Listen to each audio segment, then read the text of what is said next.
జరుగుతుంది ఖచ్చితంగా. నమస్కారం అండి, దిస్ ఇస్ #you. తెలంగాణ ఆవిర్భావ దినోత్సవం జూన్ 2వ తారీఖున పవన్ కళ్యాణ్ గారు ఆంధ్రప్రదేశ్ డిప్యూటీ సీఎం తెలంగాణలో పొలిటికల్ ఎంట్రీ చేయబోతున్నారు. గట్టిగా ఇక్కడున్న జన సైనికులందరితో మీటింగ్ పెట్టుకోబోతున్నారు. రాబోయే GHMC ఎన్నికల్ని టార్గెట్ చేస్తూ చాలా సక్సెస్ఫుల్గా వాళ్ళు ల్యాండ్ అవ్వాలని డిసైడ్ అయ్యారు. సో ఇక్కడ దాకా కథ చాలా క్లియర్గానే ఉంది. 2వ తారీఖున తెలంగాణలోనే మీటింగ్ జరగబోతుంది. పవన్ కళ్యాణ్ గారు అటెండ్ అవ్వబోతున్నారు. దానికి గడిచిన కొద్ది కాలంగా చూస్తున్నాం పవన్ కళ్యాణ్ గారి పైన రెచ్చిపోయిన ఒక రేసిస్ట్ మైండ్ సెట్ ఉన్న తెలంగాణ జర్నలిస్ట్ విపరీతంగా రెచ్చిపోయారు. For the matter professor Nageshwar అన్న మాటలు ఎవ్వరూ కండెమ్ చేయలే ఎక్కడా కూడా. ఒక్కసారి నేపథ్యం వెనక్కి వెళ్తే ప్రొఫెసర్ నాగేశ్వర్ ఏం మాట్లాడాడో, ఏం ఊహించుకున్నాడో అందరికీ తెలిసిన విషయం. అదొక్క నిమిషం పక్కన పెట్టండి. మోడీ గారు హైదరాబాద్ వచ్చినప్పుడు మనకి 7 సూత్రాలు అనౌన్స్ చేసినప్పుడు అందరికీ గుర్తే ఉంటుంది. సో ఆయన హైదరాబాద్ వచ్చినప్పుడు చంద్రబాబు నాయుడు గారి ఇంటికి పవన్ కళ్యాణ్ గారి ఇంటికి వెళ్ళి పరామర్శించారు. Just as a courtesy. ఈయన పవన్ కళ్యాణ్ గారు అయితే ఒంట్లో బాగాలేదని ఇంటికి వెళ్ళి పరామర్శించారు, అందరికీ తెలిసిన విషయం. దాని తర్వాతే ప్రొఫెసర్ నాగేశ్వర్ ఎక్కడో విన్నాను, ఎవరో చెప్పారు, నాకు తెలిసిన వార్త ప్రకారం అని చెప్పి ఒక బ్రేకింగ్ న్యూస్ అనౌన్స్ చేస్తాడు. తర్వాత అసలు నేను మొత్తం మాటలు వెనక్కి తీసేసుకుంటున్నాను. ఎప్పుడైతే కేసు పెడతారన్నారో, ఎవరు పవన్ కళ్యాణ్ గారు కూడా కాదది, జనసేన కార్యకర్తలు కేసు పెట్టారో నేను వెనక్కి తీసేసుకుంటాను మాటలు అన్నారు. అక్కడ దాకా సీన్ బాగానే ఉంది. He left and he also did pressurise on the case. ఎక్కడ అరెస్ట్ లేదు, కానీ అమ్మో ప్రొఫెసర్ నాగేశ్వర్ని అరెస్ట్ చేయడానికి అర్జెంటుగా తెలంగాణకి ఆంధ్ర పోలీసులు వచ్చేసారు అని చెప్పి కల్లోలం సృష్టించారు. అసలు ఆంధ్ర పోలీసులు రాలేదని హోమ్ మినిస్టర్ ట్వీట్ చేశారు. అక్కడ కూర్చున్న వాళ్ళందరూ పవన్ కళ్యాణ్ గారి పైన ఇష్టం వచ్చినట్టు చెలరేగిపోయారు. అది కాకుండా మరీ నీచంగా, నాకు చాలా నీచంగా అనిపించింది, ఒక సీనియర్ జర్నలిస్ట్ అతను కూర్చుని సినిమా ఇండస్ట్రీలో ఉండే వాళ్ళందరూ శీలం లేని వాళ్ళు, మీకు వర్డ్స్ వినిపించమంటారా ఒకసారి? ఇప్పుడు ఆడియో ప్లే చేసి వినిపిస్తాను, ఆగండి. ప్రజాస్వామ్యం గురించి మాట్లాడే అర్హత లేదు. ఏంటి చదువుకుంటా ఆయన? సినిమా వాళ్ళు ఎవడు చదువుకోడు, సినిమాల్లో ఎవడు ఉంటాడు? చదువు లేనివాడు, శీలం లేనివాడు, సంస్కారం లేనివాడు, తాగుబోతులు, వాగుబోతులు, వదరుబోతులు, తిరుగుబోతులు. సినిమాలో ఎవరుంటారు? పవన్ కళ్యాణ్కి అసలు రాజకీయం తెలంగాణ గురించి మాట్లాడే అర్హత లేదు. సినిమాల్లో ఎవరుంటారు? తాగుబోతులు, వగరబోతులు, శీలం లేనాళ్ళు అని చెప్పి ఇష్టం వచ్చినట్టు మాట్లాడేశాడు.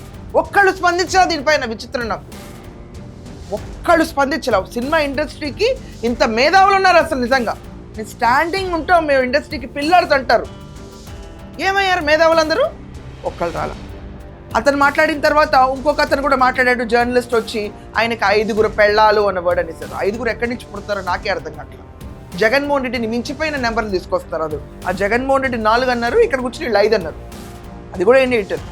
పబ్లిక్ గా ఉంటే ఏమైనా అంటాం, నువ్వు రాజకీయాలు ఉంటే అంటాం, నువ్వు సినిమాలు ఉంటాను, సినిమాలు ఉంటే నువ్వు ఏంది ఎంతమందిని 5 పెళ్లి చేసుకున్నావు, నీ భార్య కూడా విదేశేస్తరాలే కదా.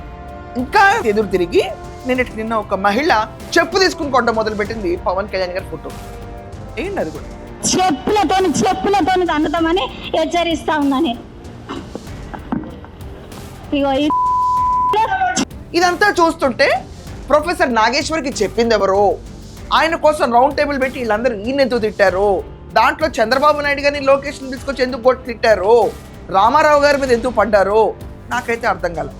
కానీ ఒక్కటైతే నాకు బాగా అర్థమైంది, ఇదంతా ఒక ప్రాపర్ కాన్కాక్టెడ్ డ్రామాలాగా అనిపించింది.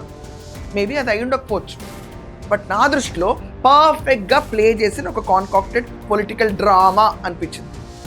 ఇది నా ఒపీనియన్, నాకు తెలిసిన ఇన్ఫర్మేషన్ కాదు. ప్రొఫెసర్ నాగేశ్వర్ లాగా చెప్పలేను నేను, అలా ఆయనకే తెలుస్తూ ఉంటాయి. సో ఒక ప్రాపర్ కాన్కాక్టెడ్ పొలిటికల్ డ్రామా క్రియేట్ చేసి తెలంగాణని ఆంధ్రాని వేరు చేద్దామని ప్రయత్నించారు. దాని తర్వాత ఏమైంది? జనసేన నుంచి సంపత్ నాయక్ వీళ్ళందరూ ప్రెస్ మీట్ పెట్టారు. వాళ్ళని బయటకి రానివ్వకుండా అడ్డుకుని తొక్కేశారనే లెవెల్లో సాక్షి కూడా పోర్ట్రే చేసేసింది. సాక్షి తన పాత్ర తెలంగాణలో చాలా విపరీతంగా ఎనర్జెటిక్గా ప్లే చేస్తుంది. ఫెంటాస్టిక్. సాక్షి ఇదే తెలివితేటలు మన న్యూస్ పేపర్లో సోకాల్ KNR ఎవరైతే ఉన్నాడో జగన్మోహన్ రెడ్డి PA ఎన్ని కోట్లు మెక్కాడో గురించి కూడా ప్రాపర్గా రాస్తుంటే అర్థమై ఉండేది. అది రాయరు, పనికొచ్చేవారు తప్పటి ఉండదు. సో ఏది ఏమైనా ఎలాగున్నా GHMC ఎన్నికల్లో పోటీ చేయాలి అని చెప్పి డిసైడ్ అయిపోయారు పవన్ కళ్యాణ్ గారు. దానికోసమే జూన్ 2వ తారీఖున తెలంగాణలో అడుగు పెడుతున్నారు, మీటింగ్ పెడుతున్నారు. ఏం ఆపగలుగుతారు? ఎవరు ఆపగలుగుతారు? కొడతారా వచ్చి? పోలీసులు తొక్కుతూ ఉన్నారు, ఎలా మాటలు కూడా అనలేం మనం. ఇంప్లిమెంట్ చేయగలుగుతారా ఇక్కడ వచ్చి? రెచ్చగొట్టి వదలకూడదు ఎవరిని. కేవలం రాజకీయంగా మోడీ గారు విజిట్ వీళ్ళిద్దరింటికి జరిగిన తర్వాత ఈ దుమారాలన్నీ లేచుకుంటూ వచ్చింది. ఆ విజిట్ లేకుండా ఉంటే ఈ దుమారాలు ఏవి లెగవు. ప్రొఫెసర్ నాగేశ్వర్ చెవిలో కూడా ఎవరు చెప్పరు. So Modi is giving high importance to Chandrababu Naidu and Pawan Kalyan అన్న మాటల్ని జీర్ణించుకోలేక చాలా మంది చేసిన వెకిలి చేష్టల కింద నేను చూస్తున్నా. ఇక్కడ నాగేశ్వర్ గురించి అట్లా నేను, అండ్ ఈ జర్నలిస్ట్ గురించి కూడా అట్లా. I'm just leaving it there. చాలా మంది వెకిలి చేష్టలు చేస్తారు. ఆ వెకిలి చేష్టలు పక్కన పెడితే మొత్తం దుమారంగా లేపారు. ప్రొఫెసర్ నాగేశ్వర్ నిజం చెప్పాల, అబద్ధం, నేను వెరిఫై చేసుకుని చెప్పుండాలి, అలా చెప్పడం తప్పని నా మాట వెనక్కి తీసుకుంటా అన్నాడు. దాని తర్వాత రౌండ్ టేబుల్ పెట్టారు. రౌండ్ టేబుల్ పెట్టి వాళ్ళందరూ ఎద్దు తిట్టారు. అసలు ఈయన కేసు కూడా పెట్టాల, కార్యకర్తలు పెట్టారు.